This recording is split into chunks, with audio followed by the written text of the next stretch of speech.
Hello, dear friends. Good morning. Such a beautiful, beautiful morning.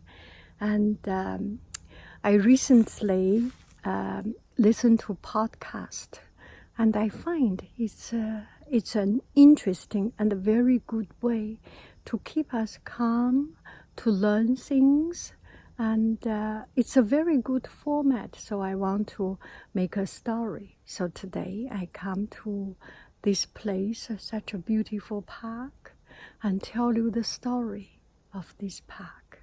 What do you think? Okay, hello dear friends, good morning. Such a beautiful, beautiful morning.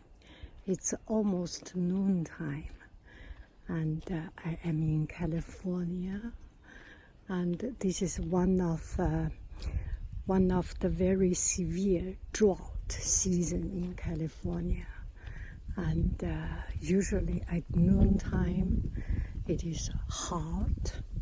It is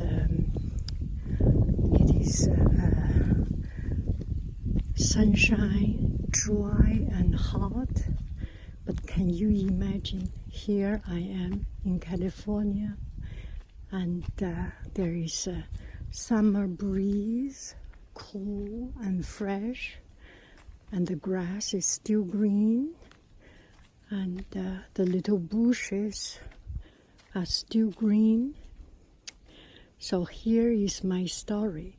I am thinking of making it kind of a podcast level story time. And recently I listened to podcast, and I was kind of inspired. Story time would be so cool, right? So let me tell you the story. The story is about this park, and is the debate about this park. So this park in front of me, such a beautiful, beautiful park, and quiet park. And there is a reason for it to be such a beautiful and quiet place. The story started from 1950 something, 1959 or something. I will not put too much about the date, but the storyline needs some of the dates. So in 1959, Palo Alto, the city of Palo Alto, had the chance to purchase this piece of land, this piece of huge land. And so the city of Palo Alto decided to buy this land. And they have invited the city of Los Altos and Los Altos Hills, the two neighboring cities, to purchase together. But it was declined. This proposal was declined by the city of Los Altos and city of Los Altos Hills, by the two neighboring cities. So at the end, Palo Alto, the city of Palo Alto, the owner decide to purchase this land by themselves, by itself, and they made a rule, a law, a provision, whatever you call it, a local law, that this park is only for Palo Alto residents, and people from surrounding area is not allowed to come in. So this becomes a city's private park. Okay, that's a very good thing, and I think, no, I will not make any opinionated idea here. Okay, so this place, because it's a private park, only to the people of Los Altos people of Palo Altos, the residents. So this is why this place is so quiet, and there are not many people here. And it's like paradise. It's like an untouched land. I have been here one time, and our family also had been here and drove through here, but was stopped because we were not Palo Alto residents. And I will later on explain you why I am here today. So there was one time my two sons, very young, 2 or 3 years old, 5 years old, or maybe 6, 7 years old. It was the perfect age for our family to bring our kids coming out to the nature. And we found this land, such a beautiful land. Our whole family drove up, and we were stopped by the park ranger. And my husband was not happy and tried to explain. And we told the family of 4, such a beautiful family, this is the perfect place, perfect time. Why you not allow us to come in? And then the park ranger explained it's for Palo Alto residents only. And at that time, I think I worked for Palo Alto, a school in Palo Alto, but I didn't bring my work card, or anyway, I forgot to talk about that. So I didn't got in. We were pushed away. We were very, very unhappy, as you can imagine. And I searched online, on Yahoo, on Yelp, or other places. There were many, many complaints about this place. Because, are we in the right Zoom? Because people are pushed away. So there was a debate and thinking this place, why it only becomes to city of Palo Alto, only to Palo Alto residents. Everybody else should be enjoying nature, and this is nature. This should not belong to one particular person, or one particular city, or one particular group of people, one particular group of community. It's for the world to enjoy. So there were debate. On 1960, this park started to become a city park in 1965. So in 1970s, because of people's argument and people's discussion and people's disagreement, it came to the city agenda. They discussed, and the city refused to open up to more people. And in 1990s, it opened up discussion again, but cities still stick on their stand strong, and didn't allow it to open up. So the law didn't change. And in 2004 or 2006, another debate. And now it comes up again. Last week, I saw the city news, and they are in discussion again about opening up or not. A local newspaper got interested.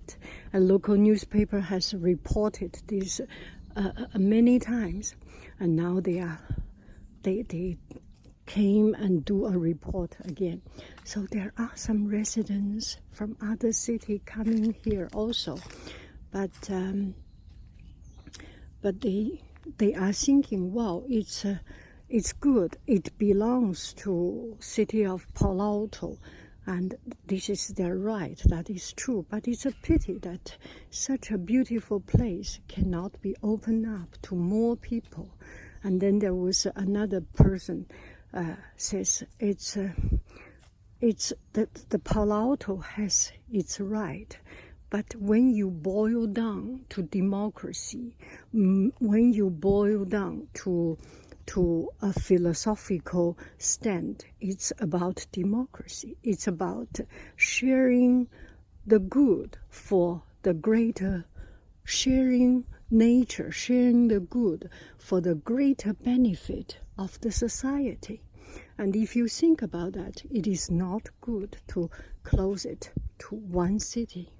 So that is the debate. I have debated the same thing with, not debate, I have shared ideas with my family, and they have their thoughts. So here is what you think about it. So that's the background story about this place. And it is quite thought-provoking.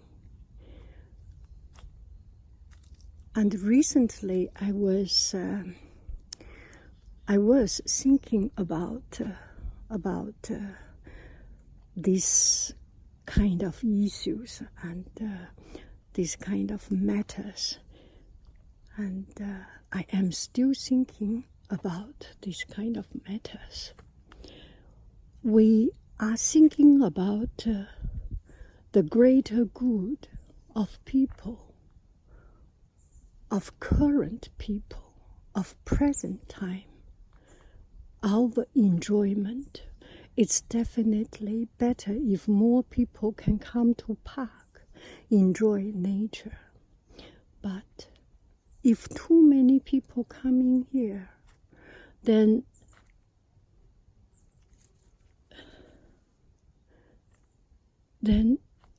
this place will be too much used.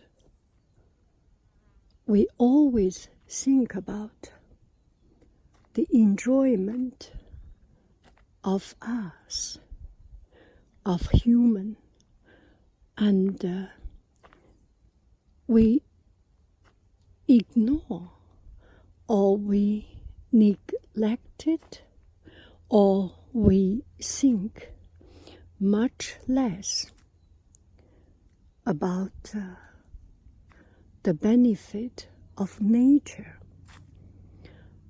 So last week I went to Tony Foster's meet and greet. He had a speech at the Foster's Museum, and he talked about, he visited different places, visited natures, and he visited place usually nobody goes to, and with for 1 day, for 2 days, for 1 week, 2 weeks, he did not even talk a word. Just a lonely place, quiet place, be close to nature. And he had this profound love for nature. One is for painting, one is also, it's just finding, he found this, I think you can understand. I do not need to talk. I find calmness. I find beauty. I find tranquility in nature. And shall we leave nature as it is and let the wild be the wild, and let it be, and not to touch it? Eventually this planet will be full of people, but before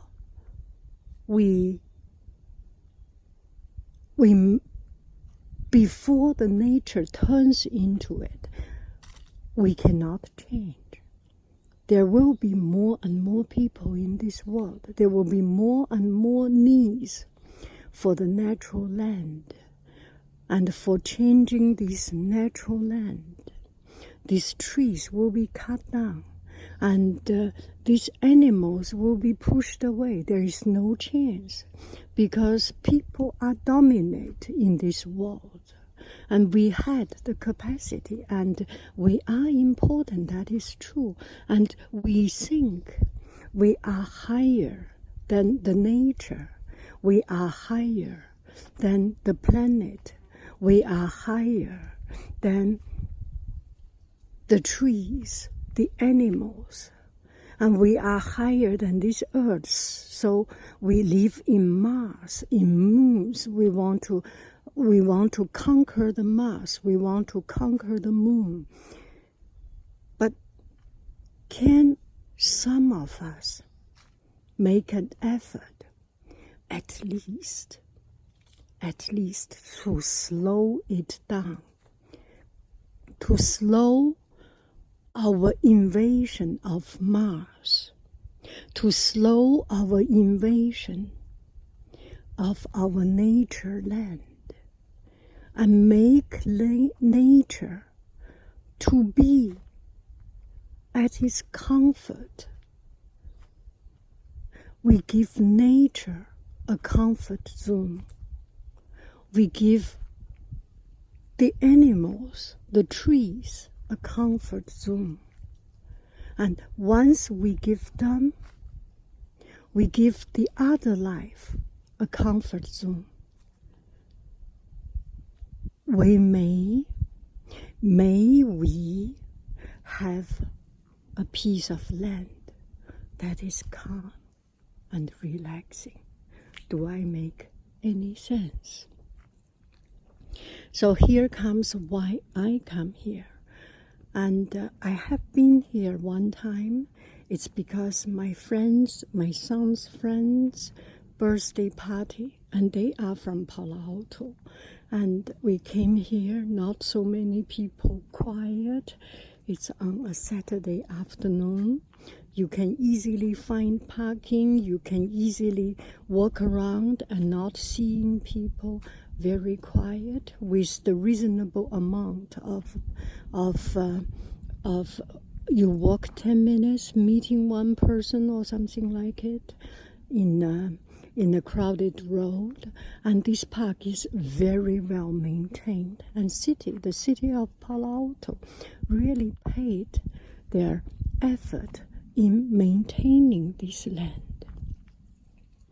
So I came because of birthday party. So Palo Alto residents and